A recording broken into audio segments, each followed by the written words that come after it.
എൻ്റെ പേര് Sinda, husband Ranju, mummy Mercy, മൂത്ത മകൾ ക്യാരൻ, ഇളയ കുഞ്ഞ് മരിയൻ. ഞങ്ങൾ മോനിപ്പള്ളിയിൽ നിന്ന് വരുന്നു. ന്യൂസിലാൻഡിൽ ഞങ്ങൾ നേഴ്സുമാരായി ജോലി ചെയ്യുന്നു. കുഞ്ഞിൻ്റെ മരിയൻ്റെ മരിച്ച് എങ്ങനെ മരണത്തിൽ നിന്നും ഈശോ പരിശുദ്ധ അമ്മയുടെ മാധ്യസ്ഥം വഴിയായിട്ട് കുഞ്ഞ് രക്ഷപ്പെട്ടു എന്നാണ് ഞാൻ ഇവിടെ സാക്ഷ്യപ്പെടുത്തുന്നത്. ഈ കുഞ്ഞിനെ ഞാൻ 7 മാസം പ്രഗ്നൻ്റ് ആയിരുന്ന സമയത്ത് കുഞ്ഞിന് പെട്ടെന്ന് അനക്കക്കുറവ് വന്നു. ഹോസ്പിറ്റലിൽ അഡ്മിറ്റായി. എന്നാൽ ഡോക്ടേഴ്സിന് അതിൻ്റെ കാരണം കണ്ടുപിടിക്കാനായിട്ട് സാധിച്ചില്ല. ബ്ലഡ് ടെസ്റ്റ് ചെയ്തു, അതിൽ ഒരു കുഴപ്പവുമില്ലായിരുന്നു. ഞങ്ങളെ അവിടെ അഡ്മിറ്റാക്കി. മൂത്ത കുഞ്ഞിനെ ഫ്രണ്ടിൻ്റെ വീട്ടിലാക്കി. അന്ന് ഞങ്ങൾ 2 പേരും മാത്രമേ ഉള്ളൂ ഹോസ്പിറ്റലിൽ അഡ്മിറ്റായി. ഡോക്ടേഴ്സിന് കാരണം കണ്ടുപിടിക്കാൻ പറ്റിയില്ല. പക്ഷേ കണ്ടിന്യൂസ് ആയിട്ട് ഡോപ്ലർ സ്റ്റഡിയിൽ അബ്നോർമാലിറ്റി കാണിച്ചുകൊണ്ടേയിരുന്നു. പിറ്റേ ദിവസം 10 മണിക്കാണ് അൾട്രാസൗണ്ട് സ്കാനിങ് ചെയ്തത്. ആ സമയത്തായപ്പോഴേക്കും കുഞ്ഞ് അതീവ ഗുരുതരാവസ്ഥയിലാവുകയും കുഞ്ഞിനെ പുറത്തെടുക്കുന്ന സമയത്ത് പെട്ടെന്ന് സിസേറിയൻ ചെയ്തിട്ടാണ് പുറത്തെടുക്കുന്നത്. ആ സമയത്ത് കുഞ്ഞിന് ഒരു ചെറിയ ഹാർട്ട് ബീറ്റ് മാത്രമാണ് ഉണ്ടായിരുന്നത്. അവളൊരു വെള്ള പേപ്പർ പോലെയാണ് ഇരുന്നത്. അവളുടെ ശരീരത്തിൽ നിന്നും ബ്ലഡ് മുഴുവനും എൻ്റെ ശരീരത്തിലേക്ക് നഷ്ടപ്പെടുകയും കുഞ്ഞിന് സിവിയർ ഹൈപ്പോക്സിയ വന്ന് അതീവ ഗുരുതരാവസ്ഥയിലായിരിക്കുകയും ചെയ്തു.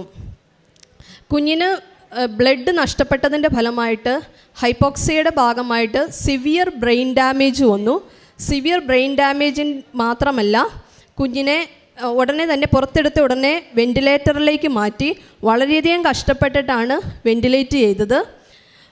ആ സമയത്ത് ഡോക്ടേഴ്സ് ഒരു എമർജൻസി മീറ്റിംഗ് വിളിച്ചു. ഞങ്ങൾ താമസിക്കുന്നത് ന്യൂസിലാൻഡിൽ ഫാൻഗരെ എന്ന സ്ഥലത്താണ്. ഓക്ലൻഡ് സിറ്റി ഹോസ്പിറ്റലിലാണ് 32 ആഴ്ച, അതായത് 8 മാസത്തിന് ശേഷമുള്ള കുഞ്ഞുങ്ങളെ 7 മാസം മുതലുള്ള കുഞ്ഞുങ്ങളെ ചികിത്സിക്കുകയുള്ളൂ. അപ്പോൾ ഡോക്ടേഴ്സ് പറഞ്ഞു, കുഞ്ഞിനെ നമുക്ക് എയർ ലിഫ്റ്റ് ചെയ്യണം, എയർ ആംബുലൻസിൽ ലിഫ്റ്റ് ചെയ്യണം, അവിടുന്ന് ഡോക്ടേഴ്സ് വരണം, നമുക്ക് നോക്കാമെന്ന് പറഞ്ഞു. ഓക്കെ, അത് കഴിഞ്ഞ് എമർജൻസി മീറ്റിംഗ് വിളിച്ചു കഴിഞ്ഞപ്പം ഡോക്ടേഴ്സ് പറഞ്ഞു, കുഞ്ഞിന് കംപ്ലീറ്റ്ലി ബ്രെയിൻ ഡാമേജ് വന്നു കഴിഞ്ഞു, ഇനി കുഞ്ഞ് ജീവിക്കില്ല. ജീവിച്ചിരുന്നാലും അവൾക്ക് കണ്ണ് കാണാനോ ചെവി കേൾക്കാനോ കൈകളും കാലുകളും അനക്കുവാനോ ഒന്നും സാധിക്കുകയില്ല. സിവിയർ സെറിബ്രൽ പാൾസി ആയിരിക്കും, നിങ്ങൾക്ക് തീരുമാനിക്കാമെന്ന് പറഞ്ഞു. ഞാനും ഹസ്ബൻഡും അവിടെ നിന്ന് ഉറക്കെ കരഞ്ഞു. സത്യം പറഞ്ഞാൽ കരയാനുള്ളൊരു മാനസികാവസ്ഥയല്ല, ഞങ്ങൾ മരവിച്ചു പോയി. ഈ കുഞ്ഞുണ്ടായി കഴിഞ്ഞ് 9 വർഷം കഴിഞ്ഞ് ഞങ്ങൾക്ക് കിട്ടിയ കുഞ്ഞാണ്. തീരുമാനം എടുക്കാൻ ഞങ്ങൾക്ക് വിട്ടുതന്നു. അങ്ങനെ ഹസ്ബൻഡ് പറഞ്ഞു, എന്താണെങ്കിലും നമുക്ക് കൊണ്ടുപോകാമെന്ന് പറഞ്ഞു. അങ്ങനെ കുഞ്ഞിനെ എയർ ആംബുലൻസിൽ കയറ്റി ഓക്ലൻഡ് സിറ്റി ഹോസ്പിറ്റലിലേക്ക് കൊണ്ടുപോകാൻ തീരുമാനിച്ചു. പോകുന്ന വഴിക്ക് ഹസ്ബൻഡിനോട് നിർബന്ധമായിട്ടും ചോപ്പറിൽ കയറണമെന്ന് പറഞ്ഞു. കാരണം പോകുന്ന വഴിക്ക് കുഞ്ഞ് മരണപ്പെട്ടാൽ അവർ തിരിച്ച് ആംബുലൻസ് ഫാൻഗരെ ഹോസ്പിറ്റലിൽ ഇറക്കുമെന്ന് പറഞ്ഞു. ഹസ്ബൻഡ് എയർ ആംബുലൻസിൽ കയറി. എന്നെ റോഡ് വഴി സിസേറിയൻ കഴിഞ്ഞ് ഹാഫ് ആൻ അവറിനുള്ളിൽ ആംബുലൻസിൽ ഓക്ലൻഡ് സിറ്റി ഹോസ്പിറ്റലിലേക്കും കൊണ്ടുപോയി. ഞങ്ങൾക്ക് 2 പേർക്കും വളരെയധികം തകർന്ന അവസ്ഥയിലായിരുന്നു. ഞങ്ങൾ അവിടെ എത്തി. എത്തിക്കഴിഞ്ഞ് കുഞ്ഞ് അതീവ ഗുരുതരാവസ്ഥയെ തന്നെ കടന്നു. കുഞ്ഞിന് പൾമണറി ഹെമറേജ് വന്നു. എഗെയിൻ ബ്രെയിൻ ബ്ലീഡായി. ആ രാത്രി സർവൈവ് ചെയ്യില്ല എന്ന് പറഞ്ഞ് ഹസ്ബൻഡിനെ ഉടനെ വിളിപ്പിച്ചു. എന്നെ അവിടുത്തെ മറ്റേണിറ്റി യൂണിറ്റിൽ അഡ്മിറ്റാക്കി. അപ്പോൾ ഡിസംബർ 6-ാം തീയതിയാണ് ഈ കുഞ്ഞുണ്ടാവുന്നത്, 2022. കുഞ്ഞിനെ പെട്ടെന്ന് പുറത്തെടുക്കണമെന്ന് അറിഞ്ഞപ്പോൾ തന്നെ അമ്മ കൃപാസനത്തിൽ വരാൻ തീരുമാനിച്ചു. ഡിസംബർ 7-ാം തീയതി അമ്മ കൃപാസനത്തിൽ നിൽക്കുമ്പോഴാണ് ഞങ്ങൾ ഫോൺ വിളിച്ച് പറയുന്നത്, അമ്മേ, കുഞ്ഞിന് ബ്രെയിൻ ഡാമേജ് വന്നു കഴിഞ്ഞു, ഇവൾ രക്ഷപ്പെടില്ല, രക്ഷപ്പെട്ടാലും കുഞ്ഞിനെ കൊണ്ട് യാതൊരു ഉപകാരവും ഇല്ലായിരിക്കും എന്നാണ് പറഞ്ഞത്. അമ്മ പറഞ്ഞു, മോളെ നീ വിഷമിക്കരുത്, ഞാൻ കൃപാസന മാതാവിൻ്റെ അടുത്താണ് നിൽക്കുന്നത്, കുഞ്ഞിനൊന്നും സംഭവിക്കുകയില്ല എന്ന് പറഞ്ഞു. ഞാനും അത് ഉറച്ചു വിശ്വസിച്ചു. പിന്നീട് സാക്ഷ്യങ്ങൾ കാണാൻ തുടങ്ങി. എല്ലാം കുഞ്ഞുങ്ങളെ സംബന്ധിച്ചുള്ള സാക്ഷ്യങ്ങൾ. ഞങ്ങൾ 2 പേരും കുഞ്ഞിനെ, ഞങ്ങൾ സിസ്റ്റർ ഓക്ലൻഡിലുണ്ട്, അവിടെ ആക്കിയിട്ട് ഞങ്ങൾ 2 പേരും കൃപാസനത്തിലെ സാക്ഷ്യങ്ങൾ തന്നെ ഇരുന്ന് കാണാൻ തുടങ്ങി.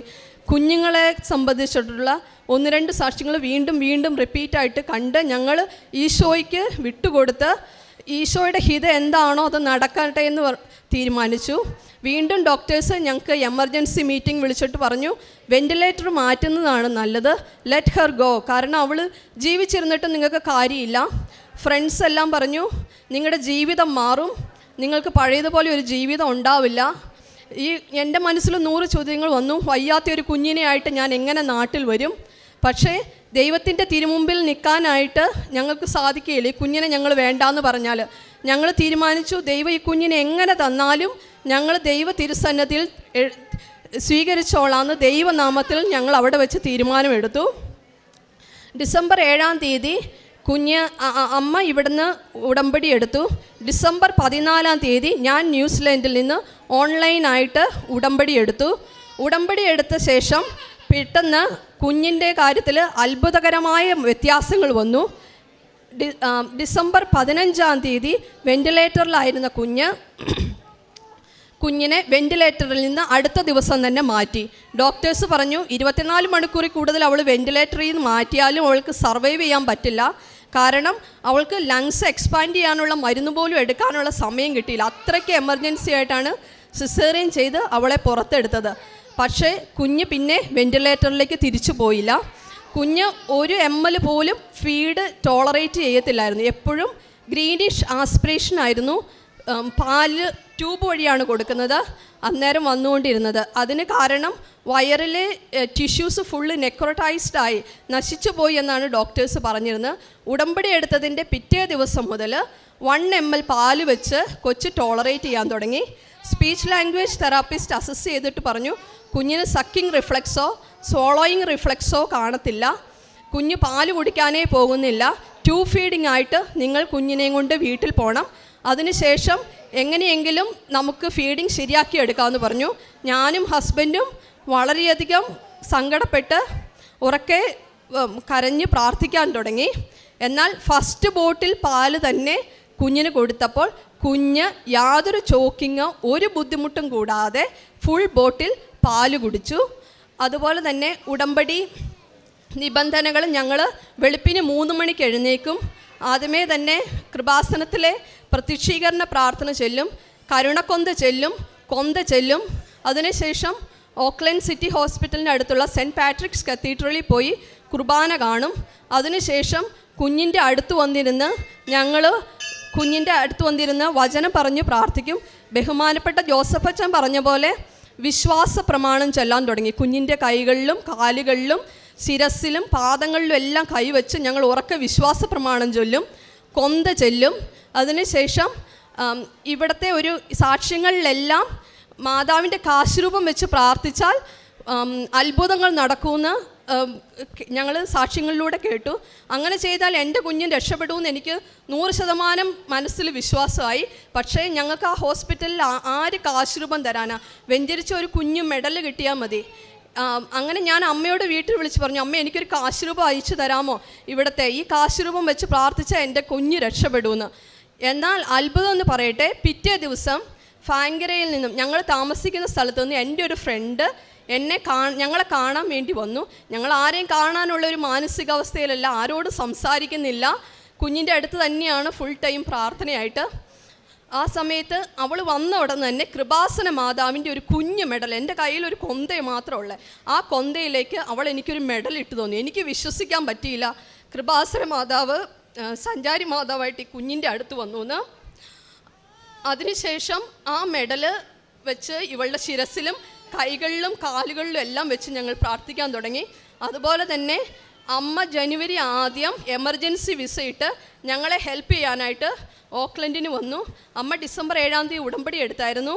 വരുന്നതിന് മുമ്പ് ബഹുമാനപ്പെട്ട ജോസഫ് അച്ഛനെ ഇവിടെ വന്ന് കാണുകയും കുഞ്ഞിൻ്റെ ഫോട്ടോ, വെൻറ്റിലേറ്ററിലായിരിക്കുന്ന ഫോട്ടോ മാതാവിൻ്റെ രൂപത്തിന് മുമ്പിൽ വെച്ച് അച്ഛൻ പ്രാർത്ഥിച്ചിട്ട് ഞങ്ങൾക്ക് തരികയും ചെയ്തു. അമ്മ വന്നതിന് ശേഷം അമ്മ വന്നപ്പം തൈലം കൊണ്ടുവന്നിരുന്നു. ആ തൈലവും ഞങ്ങൾ കുഞ്ഞിൻ്റെ നെറ്റിയിൽ വിശ്വാസ പ്രമാണം പുരട്ടി പ്രാർത്ഥിക്കുവാനായിട്ട് തുടങ്ങി.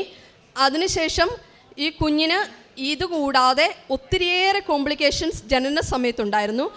പ്രീ ടൈം ആയതുകൊണ്ട് കണ്ണിന് രണ്ടിനെയും ബാധിക്കുന്ന റെറ്റിനോപ്പതി ഓഫ് പ്രീമെച്യൂരിറ്റി എന്ന് പറഞ്ഞ അവസ്ഥയുണ്ടായിരുന്നു. അത് സ്റ്റേജ് 2 ആയിരുന്നു. അപ്പോൾ 2 പ്രാവശ്യം ടെസ്റ്റ് ചെയ്തപ്പോഴും ഡോക്ടേഴ്സ് പറഞ്ഞു കുഞ്ഞിൻ്റെ കണ്ണിന് കുഴപ്പമാണ്, ലേസർ തെറാപ്പി വേണ്ടി വരും, നമുക്ക് എന്താ ചെയ്യേണ്ടതെന്ന് അറിയത്തില്ല. ഞങ്ങൾ വേറെ ഒന്നും ചെയ്തില്ല.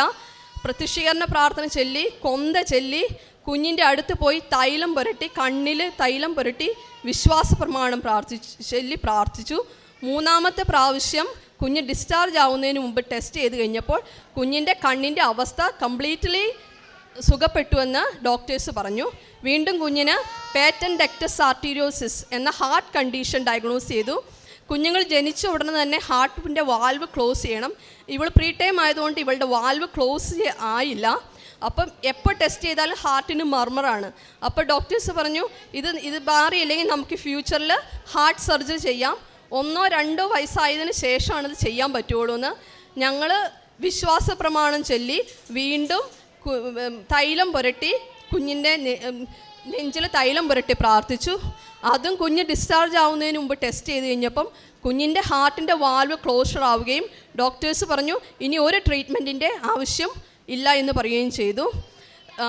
വീണ്ടും കുഞ്ഞിന് സിവിയർ അനീമിയ ഉണ്ടായിരുന്നു. ബ്ലഡ് ഫുള്ള് ലോസ്റ്റ് ആയതിൻ്റെ ഫലമായിട്ട് എപ്പോഴും കുഞ്ഞിന് ഓക്സിജൻ കുറഞ്ഞു പോകുന്ന അവസ്ഥയായിരുന്നു. അതിൻ്റെ ഫലമായിട്ട് ഞങ്ങൾ ഈ കുഞ്ഞിനെ ഡിസ്ചാർജ് ആയ സമയത്ത് ചെറിയ ഓക്സിജൻ സപ്പോർട്ടോട് കൂടിയാണ് വീട്ടിൽ വിടുന്നത്. അപ്പം ഞങ്ങൾ എല്ലാ ചൊവ്വാഴ്ചകളിലും ഉടമ്പടി ധ്യാനം അവിടെ നിന്ന് കൂടും. അപ്പോൾ എപ്പോൾ രാത്രിയിൽ ഓക്സിമെട്രി ടെസ്റ്റാണ് ചെയ്യുന്നത് കുഞ്ഞിന് ഓക്സിജൻ എടുത്ത് മാറ്റാനായിട്ട്. അപ്പോൾ എപ്പോൾ ചെയ്താലും കുഞ്ഞിന് ഓക്സിജൻ രാത്രി കുറഞ്ഞു പോകുമായിരുന്നു ഇടയ്ക്ക്.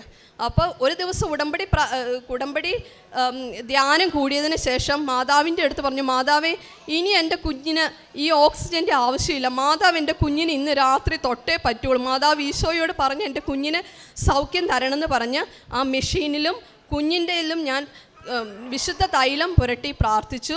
അന്ന് രാത്രി കുഞ്ഞ് ഭയങ്കര അപ്സെറ്റായിരുന്നു. കുഞ്ഞ് കരച്ചിലായിരുന്നു രാത്രി. എന്നാൽ അത്ഭുതം എന്ന് പറയട്ടെ, ആ റിപ്പോർട്ട് വന്നു കഴിഞ്ഞപ്പം കുഞ്ഞിൻ്റെ ഓക്സിജൻ ലെവല് വളരെയധികം നോർമലാവുകയും ഇനി കുഞ്ഞിന് ഓക്സിജൻ സപ്പോർട്ടിൻ്റെ ആവശ്യം ഇല്ല എന്ന് പറയുകയും ചെയ്തു. അമ്മ ഇവിടെ നിന്ന് വന്നു കഴിഞ്ഞപ്പം 2 കെട്ട് ഇംഗ്ലീഷ് പത്രവും 1 കെട്ട് മലയാളം പത്രവുമായിട്ടാണ് വന്നത്. ഞാനത് ഇംഗ്ലീഷുകാർക്കിടയിൽ എല്ലാം വിതരണം ചെയ്തു. ഞങ്ങളുടെ മലയാളം പത്രം അവിടെയുള്ള എല്ലാ മലയാളികൾക്കിടയിലും ഞാൻ കൊടുത്തു. അങ്ങനെ 3-ാമത്തെ ദിവസം ഓക്ലൻഡ് ഹോസ്പിറ്റലിൽ കുർബാന കൂടിക്കൊണ്ടിരിക്കുന്നതിൻ്റെ ഇടയ്ക്കാണ് ഹോസ്പിറ്റലിൽ നിന്ന് കോൾ വന്നിട്ട് പറയുന്നത് കുഞ്ഞിനെ നമുക്ക് ഓക്ലൻഡിൽ നിന്നും ഫാങ്കരയിലേക്ക് മാറ്റാമെന്ന്. ഫാങ്കരയിൽ എത്തിയതിന് ശേഷവും കുഞ്ഞ് ഓക്സിജനിൽ സപ്പോർട്ടിൽ കുറച്ച് നാളുണ്ടായിരുന്നു. അതിനുശേഷമാണ് ഡിസ്ചാർജ് ആയിട്ട് വീട്ടിലോട്ട് വരുന്നത്. ഈ സമയത്ത് ഞങ്ങൾ സഹനത്തിൻ്റെ സമയത്തെല്ലാം ഈശോയോട് ചേർന്ന് നിന്ന കാരണം ആ സമയത്ത് ഞങ്ങൾക്ക് വേറൊരു കോണ്ടാക്റ്റും ഉണ്ടായിരുന്നില്ല പുറം ലോകമായിട്ട്.